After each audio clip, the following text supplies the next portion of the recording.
BTech, BSc agriculture join అవ్వాలనుకుంటున్నారా? అది కూడా 100% ప్లేస్మెంట్ గ్యారంటీతో. GD Goenka university, Haryana. Air India Boeing విమాన ప్రమాదం ప్రపంచం మొత్తాన్ని నివ్వెరపరిచింది. ఎవరు ఊహించని రీతిలో, అసలు ఒక్కరు మినహా మిగతా ఎవ్వరు ఈ ప్రమాదం నుంచి బయటపడకపోవడం ఒక ఆస్పెక్ట్ అయితే, మరోవైపు నుంచి చూస్తే నేరుగా అది జనావాసాల మీద కూలడం, మెడికల్ కాలేజీ భవనం పైన దూసుకుపోవడం, అక్కడ మళ్ళీంత అదనంగా ప్రాణ నష్టం జరిగినటువంటి సందర్భం. అసలు ఒకేసారి విమానానికి ఉన్న 2 ఇంజన్లు ఫెయిల్ అవుతాయా?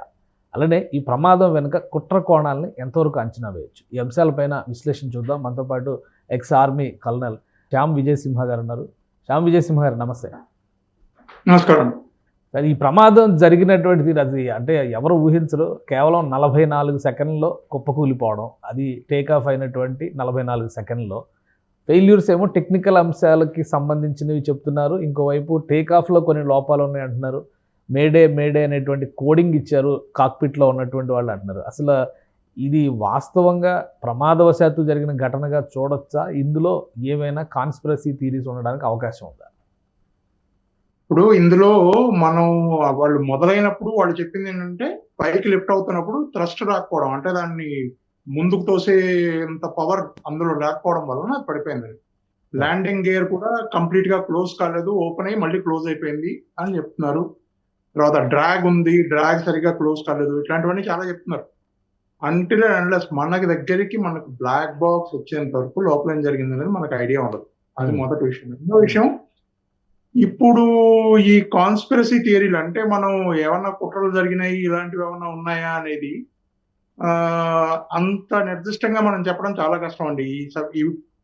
అంటే ఇమ్మీడియట్ గా చెప్పడం చాలా కష్టం. ఎందుకంటే ఒకవేళ అలా జరగాలి అని అంటే అదే విమానం, అట్లాంటి విమానాలు బోల్డెన్ చోట్ల నుంచి ఎగురుతున్నాయి, అట్లా ఎక్కడైనా చేసి ఉండొచ్చు, కానీ ఇక్కడ ఎందుకు చేయాల్సి వచ్చింది? అది మొదటి ప్రశ్న. 2, ఇంకా పెద్ద ఎత్తున చేసే సందర్భం కనిపిస్తుంది. ఇవన్నీ వాడతారు ఇట్లాంటి ఏమంటారు అంశాలని న్యూస్లో వాటర్లో పెట్టడానికి ఎవరైనా ఏమైనా చెప్పొచ్చేమో, కానీ ఇంతవరకు తెలిసిన విషయం ప్రకారం, చూస్తున్న విషయాల ప్రకారం కుట్ర ఉండే సంభావన కొంచెం తక్కువగానే అనిపిస్తుంది.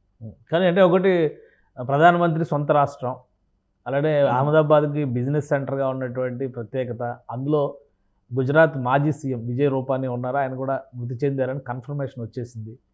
సో ఇటువంటివి ఉన్నటువంటి సందర్భంలో ఎక్కువ దూరం ప్రయాణించకుండా భారతదేశపు గడ్డ మీదే ఇది కూలిపోవాలనేటువంటి కుట్ర చేయడానికి, లేదా ఇంటర్నల్గా, ఎందుకంటే ఇప్పుడు IC-814 హైజాక్ అయినటువంటి సందర్భంలో మనం చాలా గమనించాం. అప్పట్లో అంటే అప్పటికింత సెక్యూరిటీ సిస్టమ్స్ లేవు, టెక్నాలజీస్ లేవు, కానీ అప్పుడే చాలా సింపుల్గా వెళ్ళి హైజాక్ చేసినటువంటి పరిస్థితి చూసాం. ఇది హైజాక్ కాకుండా కూల్చేటువంటి ఎత్తుగడ కావచ్చు అనుకోవడానికి ఏమైనా అవకాశాలు ఉన్నాయి. ఇప్పుడు వరల్డ్ ట్రేడ్ సెంటర్ పైన జరిగినటువంటి అటాక్ కూడా సాధారణ ప్రయాణికుల్లో వెళ్ళారు, వాళ్ళ టార్గెట్ రీచ్ అయ్యేటువంటి క్రమంలో ఫ్లైట్ని డైవర్ట్ చేశారు. సో ఇలాంటి అంశాలను కొట్టిపారేయలేమనేటువంటి వాదన ఒకటి వినిపిస్తుంది. ఈ విషయంలో ఇంకా వేరే పాసిబిలిటీస్ ఏమైనా ఉన్నాయా ఆలోచించండి? ఈ మధ్య ఆపరేషన్ సింధూర్ అయింది, 2 దేశాల మధ్య ఉద్రిక్తత ఉంది, ఇటువైపే కాకుండా అటు బంగ్లాదేశ్లో అగ్గిరాజుకుంది, చైనాతో ఇబ్బందులు వస్తున్నాయి అనేటువంటి సంకేతాలు కనిపిస్తున్నాయి. సో వీటన్నిటి నేపథ్యంలో తీవ్రవాద చర్య అనడానికి ఆస్కారం ఉండదంటారా?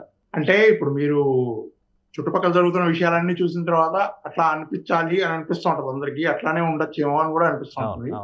కానీ ఇందులో మనం గుర్తుంచుకోవాల్సిన విషయం ఏంటంటే అండి, ఒకటి, ఆ ప్లేన్ లోకి ఎక్కే వాళ్ళందరూ మామూలుగా అన్ని సెక్యూరిటీ ప్రోటోకాల్స్ తీసుకుని పైకి వెళ్ళారు, అందరూకి ఎక్కారు.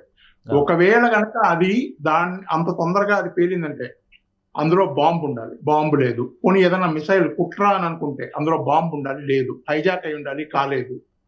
ఒకవేళ ఇంకా వేరే ఏమన్నా ఉంటే దాన్ని మిసైల్స్ వేసి కొట్టేసి ఉండాలి, అది కాలేదు. ఆ ఫ్లైట్ ఢిల్లీ నుంచి అప్పుడే అహ్మదాబాద్ వచ్చింది, అహ్మదాబాద్ నుంచి టేక్ ఆఫ్ అవ్వాలి. ఇది దాని క్రమం. ఈ క్రమంలో జరిగిన అంశం ఏంటంటే, ఇది టేక్ ఆఫ్ అవుతున్నప్పుడు థ్రస్ట్ సరిగ్గా రాలేదు, అందుకని పడిపోయింది. టెక్నికల్ స్నాగ్ అంటే టెక్నికల్ గా ఉన్న లోపాలు చాలా రకాలుగా ఉంటాయి ఇందులో. ఆ లోపాల వల్ల కూడా జరిగి ఉండొచ్చు కదా. అంటే ఇప్పుడు 50% మీరు అనుకున్నట్టుగా అలా అనుకున్నా 50% టెక్నికల్ స్నాగ్ అని కూడా అనుకోవచ్చు కదా. టెక్నికల్ స్నాగే ఎక్కువగా కనిపిస్తుంది ఇప్పటి వరకు. అంటే ఇంటర్నల్ గా ఎవరైనా కావాలని, ఇప్పుడు క్రూయిజ్ స్టేజ్ లో విమానాన్ని ముందుకు నడిపేటువంటి వ్యవస్థలు సరిగా పనిచేయలేదు అంటున్నారు. సో అవి పని చేయకుండా నిలువరించడానికి ఉండే ఆస్కారాలు కానీ, ఇంటర్నల్గా ఎవరైనా ఒక సాబిటైజ్ లాంటిది జరిగింది అని అనుకోవడానికి కానీ అవకాశం ఉంటుందా? ఇప్పుడు దేనికి అవకాశం లేదని ఏది చెప్పలేమండి. కానీ ఒకవేళ టెక్నికల్ గా స్నాగ్ ఏదన్నా ఉండి, లేదంటే వాళ్ళు దాన్ని సరిగ్గా చూడలేదు అని ఏదన్నా ఉంటే పైలట్ రౌండ్స్కి వెళ్తాడు, పైలట్ కి చెక్ రిపోర్ట్ వస్తుంది, అన్ని చూస్తారు వాళ్ళు కూడా. అన్ని రకాల రిపోర్ట్స్ చూసిన తర్వాతనే అది విమానం ఇంకా ఎగరడానికి సానుకూలంగా ఉంది అనుకుని ఒక నిర్ణయానికి వచ్చి తీసుకెళ్తారు. కాబట్టి దాన్ని క్లియర్ గా ఇదమిత్తంగా ఇది అని మనం చెప్పలేము. అందుకే చెప్పింది కదా, ఒకవేళ కనుక ఇట్లాంటివి ఏమన్నా ఉంటే అన్ని మనకి బ్లాక్ బాక్స్ తెలుస్తాయి. అసలు ఏమైంది, ఎందుకు ఉంది, ఎక్కడ ఏం తప్పు జరిగింది, ఏ లోపాలు ఉన్నాయి అనేది మనకు బ్లాక్ బాక్స్ తెలుస్తుంది. దాని గురించే ఇంకా వెయిటింగ్. అథారిటీస్ అందరూ ఏం చేస్తున్నారంటే ఇప్పుడు దాని మీద ఇన్వెస్టిగేషన్ కూడా పెట్టారు. కాబట్టి ఆ ఇన్వెస్టిగేషన్ అయిన తర్వాతనే మనకు క్లియర్ గా తెలుస్తుంది. అంతవరకు మనం ముందే స్పెక్యులేట్ చేయడం వల్ల, అంటే ముందే ఊహాగానాలు నిర్మించడం వల్ల మనం సరిగా చేస్తున్నామని అనిపించదు. సో బ్లాక్ బాక్స్ డీకోడింగ్ కి ఎంత సమయం పట్టొచ్చు? జనరల్ గా ఎలా ఉంటుంది, ప్రొసీజర్ ఎలా ఉండొచ్చు దానికి సంబంధించి? 1 రోజు నుంచి 3 రోజుల దాకా వాళ్ళు తీసుకుంటారు ఈ బ్లాక్ బాక్స్ డీకోడింగ్ కి. వాళ్ళు అది వచ్చిన తర్వాత వాళ్ళు మీకు వార్తలు త్వరగానే చెప్తారు. అందులో బ్లాక్ బాక్స్ అనేది ఏంటంటే అది డెస్ట్రాయ్ కాదు, ఏది ఎటువంటి అన్ని రకాల ఒత్తిళ్లు, అన్ని రకాల పేర్లు ఇవన్నీ తట్టుకోగలిగిన సామర్థ్యం ఉన్నది. అందులో అన్ని రికార్డ్ అవుతూ ఉంటాయి, మీరు చేస్తున్న యాక్టివిటీస్ అన్ని రికార్డ్ అవుతూ ఉంటాయి. కాబట్టి అది వస్తే మనకి కరెక్ట్ తెలుస్తుంది. ఇప్పుడు పైలట్లు మేడే అన్నారు అన్నది మాత్రమే మనకు తెలుసు, ఎందుకంటే ఏటీసీ చెప్పింది మనం. కానీ వాళ్ళలో వాళ్ళు ఏం మాట్లాడుకున్నారు అన్నది కూడా బ్లాక్ బాక్స్ లో రికార్డ్ అవుతూ ఉంటుంది. అసలు లోపల ఏం జరుగుతుంది అన్నది కూడా ఎవరెవరు ఏం మాట్లాడుకుంటున్నారు అన్నదంతా బ్లాక్ బాక్స్ లో రికార్డ్ అవుతా ఉంటుంది. సో అది బయటకు వచ్చేంత వరకు మనం ఇదమిత్తంగా ఏమీ చెప్పలేం. రైట్ సార్, గతంలో ఇలాంటి ఇన్సిడెంట్స్ ఎప్పుడైనా ఉన్నాయా ఇంత సివియర్గా? ప్రపంచం మొత్తం డొనాల్డ్ ట్రంప్ దగ్గర నుంచి మన దేశంలో ఉన్నటువంటి ప్రతి ఒక్కరు కూడా ఇది ఒక పెను ప్రమాదంగా, విమానయాన రంగంలోనే ఇది ఒక పెను ప్రమాదంగా చెప్తున్నారు. గతంలో ఇలాంటి ఇన్సిడెంట్స్ ఏమైనా జరిగినాయా? ఇదే మొదటిసారి అనుకోవాలా? మనకు జరిగింది కదా, కనిష్క జరిగింది కదా, అలాగే కనిష్కలో కూడా 84లో జరిగినటువంటి ఇన్సిడెంట్. 200 అది కూడా ఈ స్థాయిలో, అంటే అది మధ్యలో కూలిపోయింది అది, బట్ టేక్ ఆఫ్ టైం ఎగరంగానే కూలిపోయింది. కానీ ప్రమాదం అదే స్థాయిలో ఉంటుంది, అంతమందే చనిపోయారు, ఇంకా కొంచెం ఎక్కువ మంది చనిపోయారు అక్కడ. అందులోనూ సర్వైవర్స్ లేరు. ఇందులో ఏంటంటే ఒక అతను బతికాడని చెప్తున్నారు కదా, 11A సీట్ నెంబర్ 11లో ఒక అతను బతికాడు. అది నిజంగా మిరాకిల్. అతను నడుచుకుంటూ బయటకు వచ్చాడు. అసలు అది దట్స్ అ గ్రేట్ మిరాకిల్ అని చెప్పాలి మనం.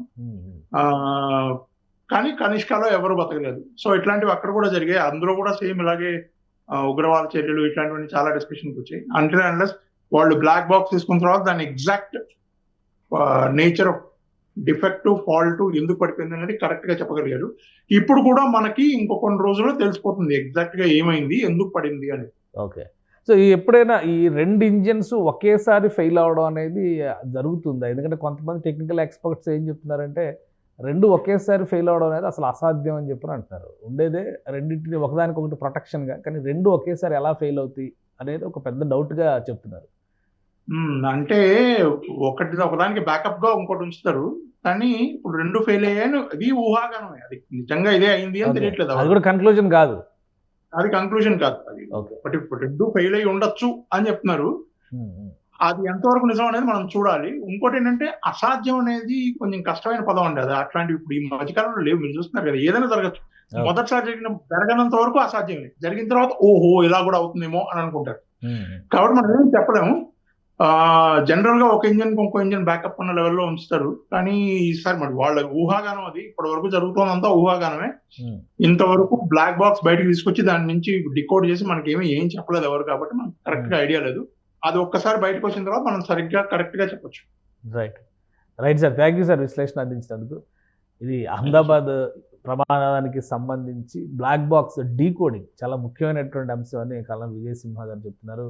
అలానే ఈ ప్రమాదం జరగడానికి గల కారణాలను విశ్లేషించేటువంటి క్రమంలో సాంకేతిక అంశాలపైన ఎక్కువ ఆధారపడాల్సి వస్తుంది. ఊహాగానాల కంటే కూడా 2 ఇంజన్లు ఒకేసారి ఫెయిల్ అయినాయా లేదా, దీనికి సంబంధించి కూడా క్లారిటీ బ్లాక్ బాక్స్ డీకోడింగ్ తర్వాత వచ్చే అవకాశాలు కనిపిస్తున్నాయి. ఇది special discussion, keep watching. Suman టీవీలో మీ పర్సనల్ అండ్ బిజినెస్ ప్రమోషన్స్ కోసం కింది నెంబర్కి కాంటాక్ట్ చేయండి.